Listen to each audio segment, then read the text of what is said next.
plano. Pinakilos ko na yung mga tao sa media para siraan ang imahe na mag-amang Aguirre ngayon. At sinigurado ko na hindi na makakabalik yung Miguel na yan. Napatay sa isang shootout ang prominenteng negosyante ng Rosario na si Mario Aguirre. Babawiin ko lahat ang ginawa niya sa akin.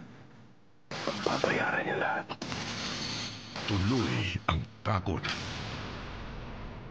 Mama, salamat at gising ka na. Si Miguel, ang tatay niya. Wala na ang tatay ni Miguel. Si Miguel nagtago na. Hindi na nila dahil gagambalain. Nagkausap na ba kayo ni Mercy? Hindi siya umuwi kagabi. Binantayan na magdamag si Atty. Abra. They're very close, no? I wonder why. Jay Cabaras, lumuhod ka sa lupa.